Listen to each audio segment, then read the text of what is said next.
بسم اللہ الرحمن الرحیم۔ السلام علیکم ورحمۃ اللہ وبرکاتہ۔ میں زبیر خان ہوں اور آپ میرا ویلاگ دیکھ رہے ہیں۔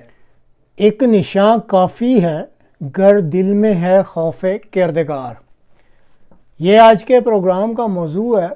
بانی سلسلہ احمدیہ علیہ السلام کا ایک شعر ہے: صاف دل کو کثرت اعجاز کی حاجت نہیں، ایک نشاں کافی ہے گر دل میں ہے خوف کردگار۔ اس شعر کا سادے الفاظ میں یہی مطلب بنتا ہے کہ اگر کسی کا دل ایسا ہے کہ اس میں حسد، کدورت، کینہ، حجت بازی اور تکبر نہیں ہے اور وہ ایک صافی دل رکھتا ہے، تو پھر اس کو کسی امر پر یقین کر لینے اور ایمان لے آنے پر بہت زیادہ دلائل، نشانات یا معجزات کی ضرورت نہیں پڑتی۔ تاریخ اسلام کے ساتھ ساتھ تاریخ احمدیت میں بھی ایسے واقعات مل جاتے ہیں کہ اگر کوئی صافی دل ان واقعات پر گہرائی میں جا کر اور بغیر کسی جانبداری کے غور کرے تو وہ احمدیہ مسلم جماعت کو حقیقی اسلام کی اصل جماعت سمجھ کر قبول کر سکتا ہے۔ آج کے پروگرام میں بھی ایک ایسے ہی واقعے کا ذکر کیا جا رہا ہے جو کہ احمدیہ مسلم جماعت کے ایک مشہور اور معروف مبلغ محترم راشد صاحب بیان کر رہے ہیں۔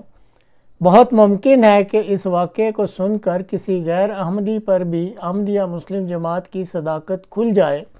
اللہ کرے کہ ایسا ہو جائے، آمین۔ تو خواتین و حضرات، MTA کے دلی شکریہ کے ساتھ محترم راشد صاحب کی زبانی یہ واقعہ سن لیجئے۔ اس 78-79 کی بات ہے۔ ایک بزرگ تھے جو صاحب کشف و الہام تھے اور وہ الہاماً احمدی ہوئے تھے۔ تو یہ واقعہ میں نے ان سے کئی دفعہ خود سنا ہوا ہے۔ حافظ محمد یار ان کا نام تھا۔ زندہ خدا سے دل جو لگاتے تو خوب تھا۔ وہ کہتے ہیں کہ میں صرف اللہ تعالیٰ کی محبت کی وجہ سے لوگوں کو قرآن پڑھایا کرتا تھا۔ کہتے ہیں میں نے 30 سال تقریباً قرآن کریم اس طرح میں پڑھاتا رہا، لیکن جب بھی میں قرآن ہاتھ میں لیتا تھا تو میں نے کہنا اللہ، پنجابی میں کہتے تھے، ایڈی وڈی کتاب یہ تو مطلب تو بولنا ہے، کدی ساڈے نال بھی بول۔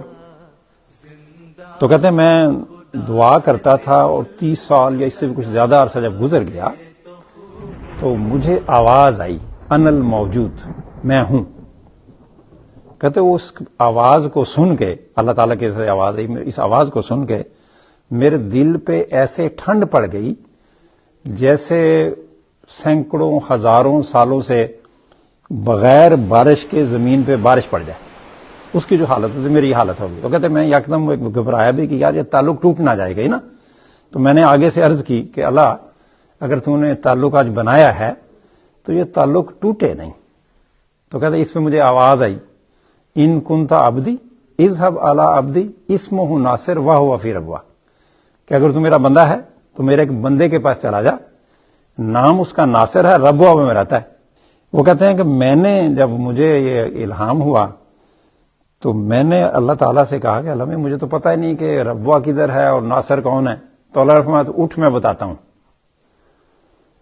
اس پر کہتے ہیں میں نے سمجھا کہ میں قریبی کوئی جگہ ہوگی، میں جا کے واپس آ جاؤں گا، تو میں نے اپنے گھر والوں سے کہا بس میں جا کے آ رہا ہوں شام تک نا۔ کہتے میں وہ چلا، تو چلتے بسیں بدلتے، کہتے میں ربوہ پہنچ گیا۔ کہتے جب میں وہاں پہنچا تو وہاں کسی نہ کسی رنگ میں وہ پہنچ گئے، کیا کہتے ہیں، پرائیویٹ سیکٹر صاحب کے دفتر میں۔ تو جب انہوں نے ذکر کیا کہ جی میں اس طرح میں نے صاحب سے میں نے ملنا ہے، ناصر جتنا بھی ان کو معلومات تھی انہوں نے صاحب سے کہا کہ میں نے ملنا ہے۔ تو وہ کہتے ہیں کہ انہوں نے کہا جی کہ نہیں، غالباً یہ سوار کا دن تھا، تو انہوں نے کہا جی نہیں، وہ اب جمعرات تک تو کوئی ٹائم نہیں ہے۔ تو وہ کہتے ہیں میں بڑا مایوس سا ہوا، اور ساتھ ہی مسجد یعنی مسجد مبارک، کہتے میں وہاں جا کے، وہ قصر خلافت کے ساتھ ہمارا ہے نا مسجد مبارک، کہتے میں وہاں گیا، میں نے لمبی نماز پڑھی، اللہ تعالیٰ سے بہت دعا کی۔ یہ وہ بات ہے کہ بات کیسے پہنچے نا۔ کہتے میں نے بڑی دعا کی کہ اللہ میاں، مجھے تو نے کہا ہے کہ تو میرا اگر بندہ ہے تو میرے بندے کے پاس چلا جا، تو میں تو آ گیا ہوں، وہ بندے کو بھی تو اطلاع دینا بندہ آیا۔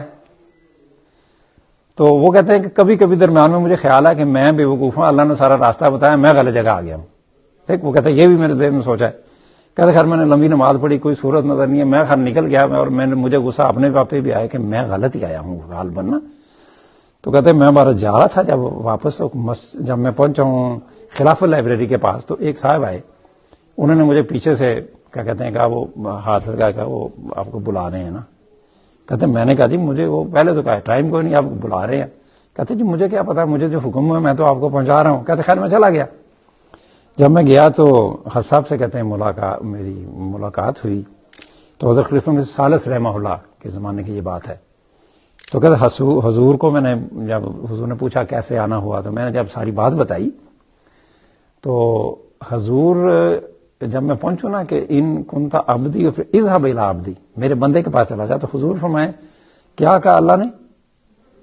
کہتے میں نے دوبارہ دہرایا. حضور نے پھر فرمایا کہ کیا فرمایا اللہ نے؟ تو کہتے ہیں کہ میں نے جب دوبارہ حضور نے فرمایا اللہ نے کیا فرمایا, تو میں نے اونچی آواز میں بھی کہا, اپنی آنکھیں بھی تھوڑی سی کھولی. تو میں نے کہا حضور کی آنکھوں میں آنسو تھے, میرے اللہ نے مجھے اپنا بندہ کہا ہے نا. تو اس میں تو خلیفہ وقت کی بھی آپ دیکھیں نا, خلیفہ وقت سے تو بڑا کوئی اللہ کا بندہ ہوتا نہیں. تو یہ حضور کی بھی آگے سے ایک عاجزی تھی کہ مجھے اللہ نے میرا بندہ کہا ہے. تو یہ میں نے اس وقت وہ واقعہ سنایا کہ اگر کسی انسان کی نیت صالح ہو, وہ خلیفہ وقت تک اپنی بات پہنچانا چاہتا ہو, درد دل سے وہ دعا کرے, اس کی بات کسی نہ کسی رنگ میں پہنچ جائے گی. خواتین حضرات, آخر میں یہ درخواست ہوگی کہ آپ کے لیے جتنا بھی ممکن ہو سکے اس ویڈیو کو اردو سمجھنے والے طبقہ میں ضرور پھیلا دیجئے گا. ہو سکتا ہے حق کے کسی متلاشی کو اس سے صراط مستقیم مل جائے.